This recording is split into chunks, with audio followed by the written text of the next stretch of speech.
Brahmavar police ಠಾಣೆಯಲ್ಲಿ lockup death ಪ್ರಕರಣಕ್ಕೆ ಸಂಬಂಧಿಸಿದಂತೆ ತನಿಖೆ ಮುಂದುವರೆದಿದೆ. ಪೊಲೀಸ್ ಠಾಣೆಯಲ್ಲಿ ಘಟನೆ ನಡೆದಿರುವ ಹಿನ್ನೆಲೆಯಲ್ಲಿ ಪ್ರಕರಣದ ತನಿಖೆ ಸಿಐಡಿ ಪೊಲೀಸರ ಸುಪರ್ದಿಗೆ ಹೋಗಿದೆ. ಬೆಂಗಳೂರಿನಿಂದ ಆಗಮಿಸಿದ ಸಿಐಡಿ ತಂಡ ಬ್ರಹ್ಮಾವರ ಪೊಲೀಸ್ ಠಾಣೆಗೆ ಭೇಟಿ ಕೊಟ್ಟಿದೆ. ಠಾಣಾಧಿಕಾರಿಗಳು ಸಿಬ್ಬಂದಿಗಳಿಂದ ಮಾಹಿತಿ ಪಡೆದು ಕೆಲ ಮಹತ್ವದ ದಾಖಲೆಗಳನ್ನು ವಶಪಡಿಸಿಕೊಂಡಿದೆ.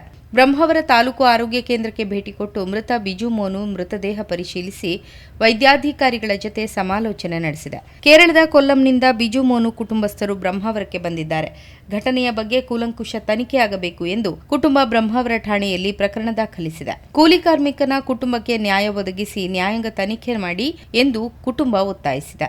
ನ್ಯಾಯಾಧೀಶರ ಸಮ್ಮುಖದಲ್ಲಿ ಮರಣೋತ್ತರ ಪರೀಕ್ಷೆಯ ಎಲ್ಲಾ ಪ್ರಕ್ರಿಯೆಗಳು ನಡೆದಿದೆ. ಕೆಎಂಸಿ ಮಣಿಪಾಲ ಆಸ್ಪತ್ರೆಯಲ್ಲಿ ಕಾನೂನು ಪ್ರಕ್ರಿಯೆ ನಡೆಯಲಿದ್ದು ಪೋಸ್ಟ್ ಮಾರ್ಟಂ ರಿಪೋರ್ಟ್ ಬಂದ ನಂತರ ನಿಖರ ಕಾರಣ ತಿಳಿಯಲಿದೆ. ಸ್ಟೇಷನಲ್ಲಿ ಡೆತ್ ಆಗಿದೆ ಅಂತ ಹೇಳಿ ನಮಗೆ ಇನ್ಫಾರ್ಮೇಷನ್ ಸಿಕ್ಕಿದೆ. ಹೇಗೆ ಆಗಿದೆ ಅಂತ ಹೇಳಿ ನಮಗೆ ಗೊತ್ತಿಲ್ಲ. ಅದನ್ನು ಕರೆಕ್ಟಾಗಿ ತನಿಖೆ ಆಗಬೇಕು ಅಂತ ಹೇಳಿ ನಾವು ಎಲ್ಲ Kerala cultural and social centre ಉಡುಪಿಯವರು ಒಟ್ಟಾಗಿ ಡಿಪಾರ್ಟ್ಮೆಂಟ್ ಹತ್ರ ಫೋರ್ಸ್ ಮಾಡ್ತಾ ಇದ್ದಾರೆ. ನಿನ್ನೆ ಸಾಯಂಕಾಲ ನಾವು DSP SP ಅವರ ಹತ್ರ ಮಾತಾಡಿದೆ. ಅವರು ನಿಮಗೆ ನ್ಯಾಯ ಸಿಗ್ತದೆ ಅಂತ ಹೇಳಿ ಮೆಸೇಜ್ ಕೊಟ್ಟಿದೆ.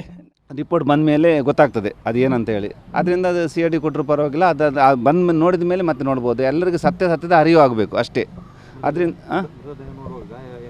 ಇಲ್ಲ ಅಂಥದ್ದೇನಿಲ್ಲ. ಚಿಕ್ಕದೊಂದು 2 ಕಾಲಲ್ಲಿ ಮಾತ್ರ ಚಿಕ್ಕದೊಂದು ಗಾಯ ಇದೆ ಅಷ್ಟೇ. ಮತ್ತು ಎಲ್ಲ ಅಷ್ಟು ನಂಗೆ ಗೊತ್ತಾಗಿಲ್ಲ. ಯಾಕಂದ್ರೆ ತುಂಬ ದೇಹಗಳು ನೋಡುವಾಗ ನನ್ನ ಅನಿಸಿಕೆ ಒಂದು ಹಾಗೇ ಇದೆ. ಅದರಿಂದ ಅದು ನ್ಯಾಯಾಂಗ ತನಿಖೆ ಆಗಲಿ.